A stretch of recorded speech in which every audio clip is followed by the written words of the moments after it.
spring, 1978. Two young filmmakers, John Carpenter and Debra Hill, began shooting a film about a babysitter being stalked by evil incarnate.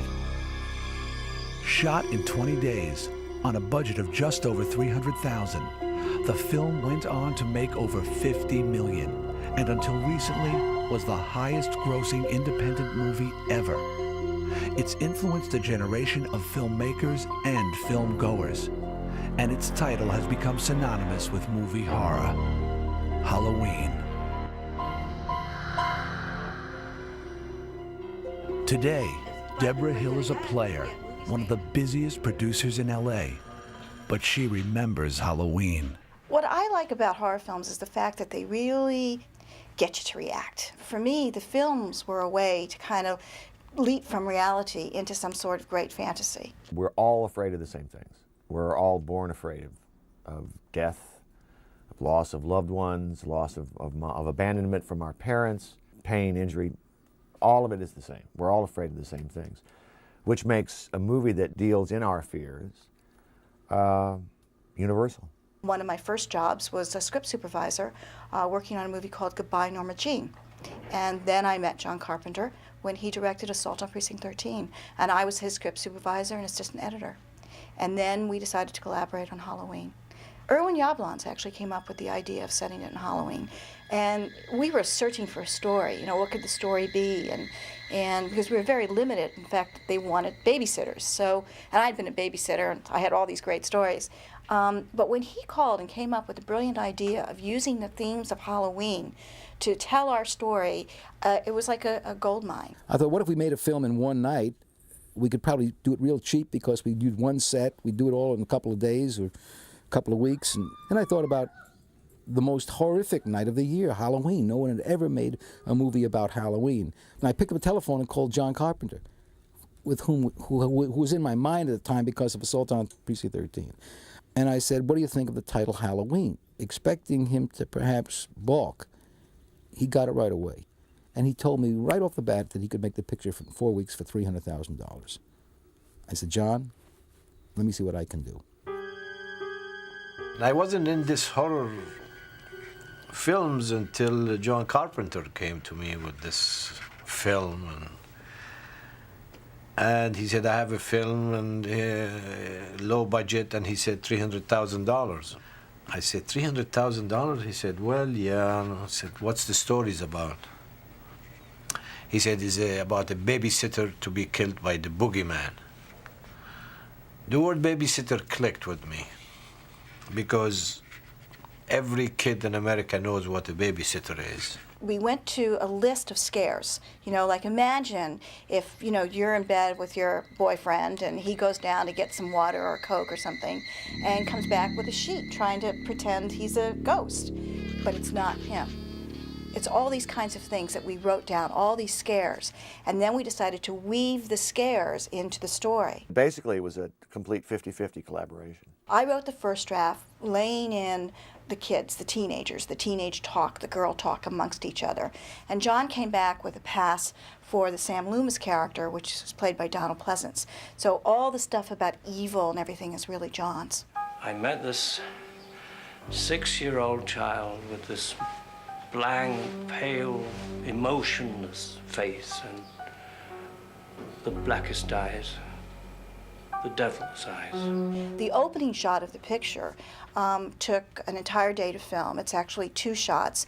We took it from Touch of Evil, one of our favorite Orson Welles films. We set up so that we would start in the front of the house and we would actually go all the way through, creep in the window, see them kissing, go through the back of the house, open up the drawer, pick out the knife, and by the way, those are my hands.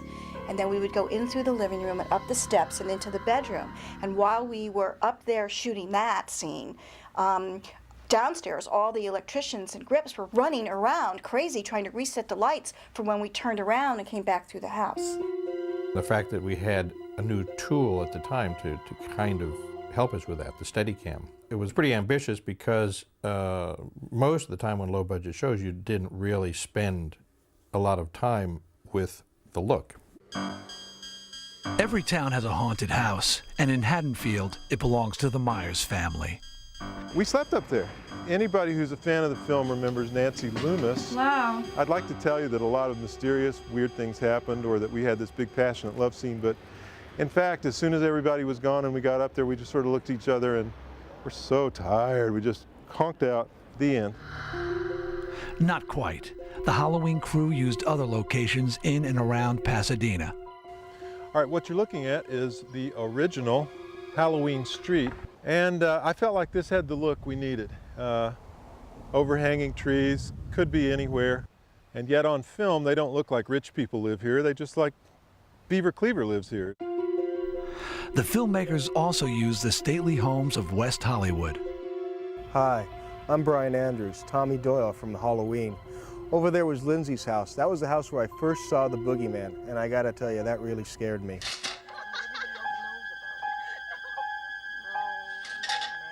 Over here, we have the Doyle house. I'd like to apologize to everyone for taking so long to get to the door and leaving poor Jamie Lee Curtis stranded out there, possibly in fear for her life. A lot of Halloween's success was due to the creative partnership between its director and cinematographer. Get upstairs. What is it? Go right upstairs, get Lindsay, lock the bedroom door. Do as I say! Hurry! Dean and I sat down and watched Chinatown. There is a real creepy feeling to Chinatown in the way it's shot. It's beautiful, it's sunlit, it's California, but on the other hand, there's something really off about it.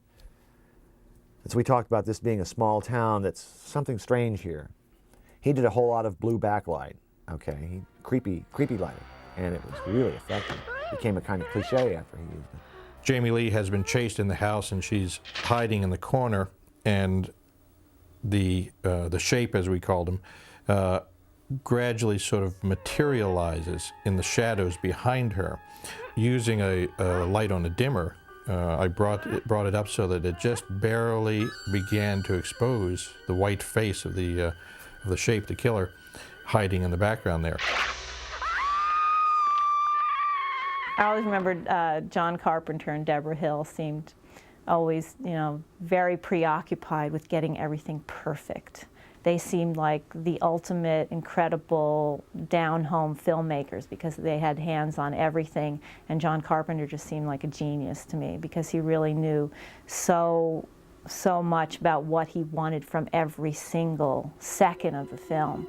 Veteran actor Donald Pleasance came in for 5 shooting days to portray the shape's nemesis, Dr. Sam Loomis.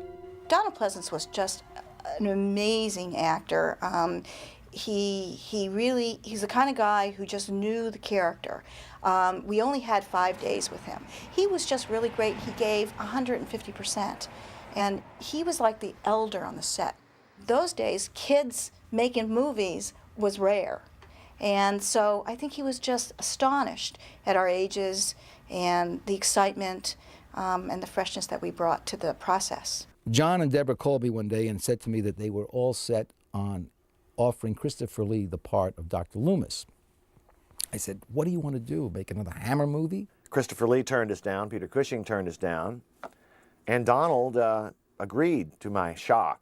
And we sat down to have lunch, and he says, I don't understand this script. I don't like this script. I don't know who my character is. The only reason I'm doing this is because my daughter thought your first movie was cool. So tell me why I'm doing this. I'm scared to death. Oh, my God. And I only realized later when we became friends that what Donald likes to do is he wants to find out how much you want to do the movie. He wants to find out how passionate you are as the director. And so that's his little trick. Donald, his action is he runs and he shoots the shape, blows him out of a window. On the set, I was shooting his reaction. So he says, I can play this. What do you want me to do? I can play this 2 ways. I can play this, oh my God, he's gone, or I knew this would happen. I thought, boy, that's interesting. I don't know. Can you do it both ways for me? And clearly he knew what he should have done. He knew how he should have played it ahead of time, which I knew this would happen. Because, oh my God, he's gone was way too much. But I realized that Donald actually gave me the choice, you see. He left the decision in my hands, which is the mark of a great actor. While Halloween was Pleasance's 108th film or TV appearance, it was his co-star's first movie role. I remember that the first day we shot, I remember exactly what we shot. And I remember going home and thinking I was going to be fired. I just thought I sucked and that, you know. And I remember being at home and my roommate said, "Jamie, the phone's for you, it's John Carpenter." And I thought, oh man, this is it. And he called to say how happy he was with the day's work, and I just thought that was great. That's never happened to me again. We saw a lot of girls to play the Laurie Strode character, and Jamie was just so vulnerable and so real and so fresh. So she really didn't come with sort of the acting chops that most of the young girls were portraying at the time. She just was real and fresh, and she so wanted the role. And Debra came up with the idea of Jamie. Jamie was in this little TV show, I think. She was under contract at Universal. And Debra thought it'd be a great idea to cast her, plus the fact that she was Janet Leigh's daughter, which kind of connected back to Psycho. So I have to give Debra all the credit in the world for that. And the fact that we had named the Donald Pleasance character after Sam Loomis, who was, you know, her boyfriend in Psycho. For those reasons, Jamie got the part. I remember the feeling about it more than anything. It wasn't like something happened on the set. You know, we're working hard. Everybody was very young. We were shooting in an incredibly fast pace. The entire makeup, wardrobe, prop department was in a tiny Winnebago. Here I was with these 18, 19, 20, 22-year-old guys primarily, and a lot of people's girlfriends and friends and family all creating this movie. So that remains the thing that was special about it for me. Whenever you make a horror movie, you have a great deal of fun. If you make a drama or a comedy, it's a nightmare. It's ugly, it's horrible, okay? Because the subject matter, everybody gets very serious, especially comedies. Boy, they're tough. But a horror movie, everybody starts loosening up, and the more blood you bring out, the more fun it is, the more people get killed, the crew is laughing and joking. It's like a picnic. And so that whole feeling was kind of rolling through Halloween. Halloween's villain was more than just a killer. It was a supernatural hurricane. What I thought about doing was not giving the antagonist, Michael Myers, really much of a backstory, but kind of kicking him up into a, I don't know, legendary kind of situation where he's much more like an element of nature. Because I thought that would be more frightening rather than personifying, make him almost a force. So then the mask, which ties in with Halloween, would blank out his human features for most of the film, making him then just some sort of force of evil that is irrational, unstoppable. But the shape had to be more than just some guy in a fright mask.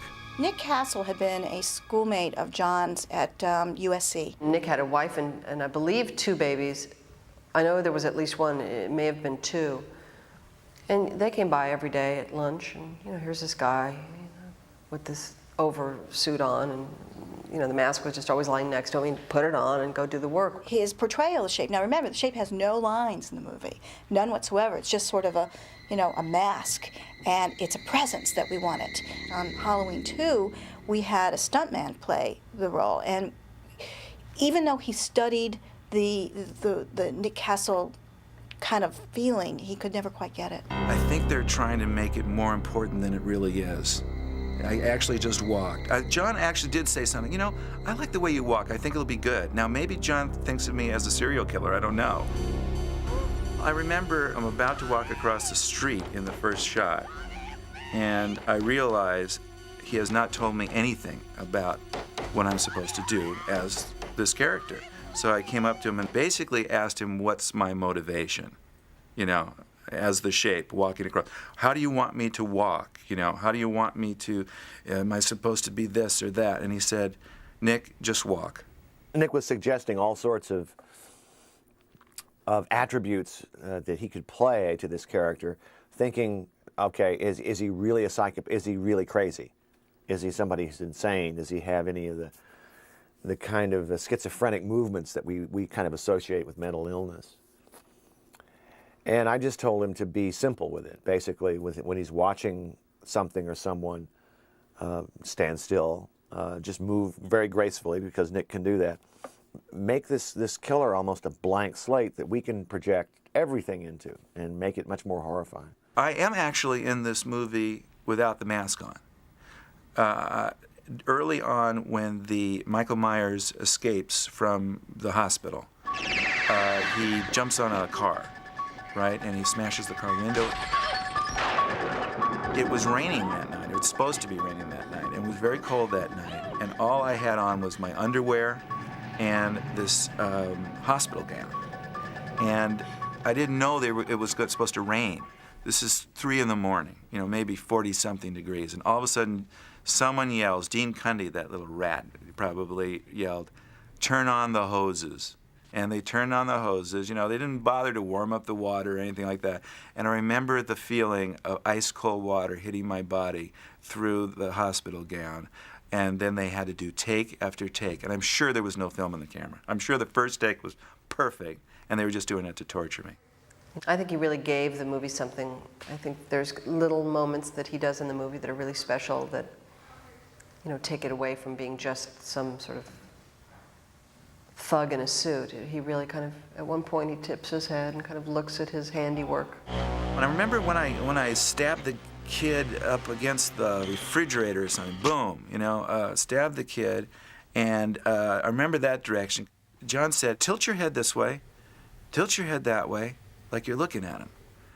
And everyone loves that. Well, he was so agile and subtle, and he made a great shape because of that. Well, I needed to go pick up some trick-or-treat shots, second unit, and I wanted them where trick-or-treaters went by and suddenly there stands the shape. So not only was I going to direct the second unit, but I brought the costume and I was going to be the shape.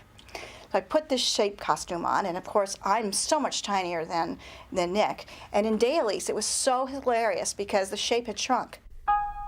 One of the most famous faces in horror almost had a completely different look. John assigned me the task of finding some choices for the Halloween mask. And I picked up 2 that looked like really good, legit choices. One was an Emmett Kelly mask. Emmett Kelly was a classic clown with a big red nose, stupid hair, and a big smile, big blue smile on his face. And I thought, how frightening, how grotesque. The first Michael Myers mask was actually a William Shatner from Star Trek masks that we kind of changed a lot. We opened up the eye sockets, we changed the hair, we did something to the skin tones to make it this white, pasty kind of mask. And it was kind of scary because it was sort of featureless. And that's what we're going for. And first it was the Emmett Kelly mask, and he came out of the bathroom wearing it, and everyone agreed it was pretty eerie. It was strange. It was weird, made you uncomfortable, and you knew that was a scary situation. Went back, came out with the other mask, and a cold chill ran up everybody's spine. It was so scary looking. It was so demented, it was so sick that we knew we had it. I wasn't impressed with the mask at first. I thought the mask was fake. I thought it was phony. I didn't like it. I thought the mask wouldn't work, but I was wrong. For the only time in the series, Michael's face is revealed for a split second on camera. For that one shot, we brought in an actor, imported, you know, a guy who hadn't been part of it, and did the reveal to, as I remember, he was sort of a blonde, you know, nondescript sort of face, almost sort of the other side of the Captain Kirk mask was, you know, a nondescript face. But this kid had a youngish-looking face, okay? And I don't even remember who he is now. But what he had to do was take the mask off and react. I think he'd been stabbed or something in the face. And people read into his face much more horror than is there. It really isn't much to it. It's just a kid. The film's lack of blood was offset by one of its most distinguishing features, Carpenter's brilliantly menacing score. I had to do the music to Halloween in about 3 days. I had to do the whole score so I could go in and perform it and get out. My dad had taught me 5/4 time on a set of bongos when I was young. So just to teach me some rhythms. They're not 4/4 time, it's off one. And so I decided just to do that as an octave on a piano. I've never seen a movie completely transform. I learned a great lesson about the power of music and sound effects and sound on that picture. I know it's true of every picture, but in this film, it made a quantum leap. There's no way to describe the difference between. In fact, if you want to explain it to yourself, try watching the movie one time with the sound off. And later on, by the way, when I watched this picture with audiences, and I watched it many, many times, I used to see young people at the most horrific times in the film watch the screen, but clamp their hands over their ears. And I never understood that. I asked my son about that one day. He said, that's what we all do, he said, because the sound is too scary. When the film was finished, no one expected what happened next. The first theatrical engagement of Halloween was in Kansas City in 4 theaters. And we had a very modest campaign. I remember getting the first phone call on Friday night about midnight and finding out that we'd done $200 a theater. And I went to bed that night thinking, well, it'll get distributed, we'll do all right. The next night, we'd gone to $800 a theater. The following night, we'd gone to $1,600 a theater. And by the end of the week, we were doing $1,500 to $2,000 a theater. I've never seen word of mouth spread like it did in Kansas City. It was the most exhilarating experience. Everybody was surprised by its success. And it didn't succeed right away. It was something that built over, 3 or 4 months. And even then, it wasn't like I walked down the street and people were going, hey, Laurie Strode, all right. I mean, again, 1978, it certainly did very, very well, and it made, a lot of other people a lot of money. And for me, it gave me a movie career. Most pictures, they open and they go down. In this picture, it was just the opposite. It opened and went up. There were 2 exhibitors in Boston that I used to sell pictures to, and they had made some money on Halloween. They called me up and they asked me, Irwin, how did you make the picture? How much did it cost? How do you do it? What do you do? The next thing I know, they hired a young filmmaker, and they took the picture and practically shot it frame for frame. Another man came along and hired Jamie Lee Curtis and made a picture called Terror Train, which just about duplicated Halloween on a train. And so it went. Finally, I turned to my partners and I said, this is nuts. We've got to make another Halloween. The first time I saw the film with an audience, it was, I think it's called the Egyptian Theaters in Hollywood, the kind of seedy part of Hollywood and Vine. It wasn't fixed up then. And I was with Dennis and sitting in like 3rd or 4th row and just wanted to see it with a regular kind of audience. And there was this really big guy sitting behind me. And when that scene came up where I say, see anything you like this, the guy behind me goes, hot damn, you bet your ass I do. One person I'll never forget in Boston, we screened the film one time, and it was a large audience, and by the 4th resurrection, somebody yelled out, you dumb bitch, you deserve to die. I think the simplicity of the story and the way it was told is what made the movie really unique. How many 20-year-old pictures do you have that keep their popularity? Halloween is the Gone with the Wind of the horror movies. The last shot of the film, looking down at the empty grass there, and then a little montage of all the places we've been, evil never dies. You can't kill it. He has no morality. You don't know where it's coming from. It's your deepest, darkest fear. Sadly, Michael Myers passed away this week, the real Michael Myers. He was the distributor in London who had distributed Assault on Precinct 13. He was very sweet and dear, and he was confused. He said, what do you see about my personality? Why did you do this? But I told him that it was a tribute, because he basically started my career. He may be the only mass murderer who's on a first-name basis with movie audiences around the world.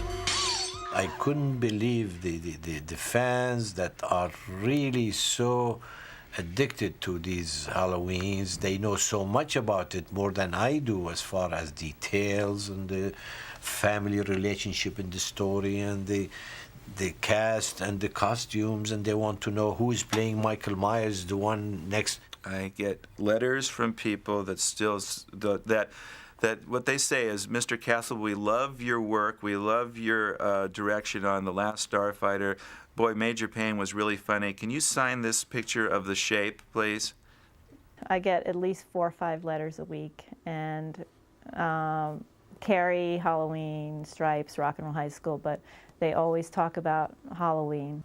I wear my Halloween pin with great pride. You know, I tried very hard through 22 now years of making movies to always hold up Halloween and say, you know, A, it was the best experience I ever had. It was by far, up until True Lies, the best part I ever had. You know, I tried to point out the irony that in those exploitation movies, I was intelligent, forthright, fought back against adversity, and was the lead in those movies for that role. Halloween redefined the horror film and opened the doors for 2 decades worth of imitators. But none have had the impact or the nail-biting effectiveness of Michael Myers, because real terror stands the test of time. You know, in every script they want to kill him, they want to destroy him. I tell them, wait a minute, Michael Myers, I love this guy. Because I was on some tour for something, and they showed it to a bunch of college kids. I've never heard anything like it. The place was going nuts. It was apeshit. And I'm outside the door thinking, this is fantastic. How great. It made it all worthwhile. That was what they were supposed to do, scream their lungs out.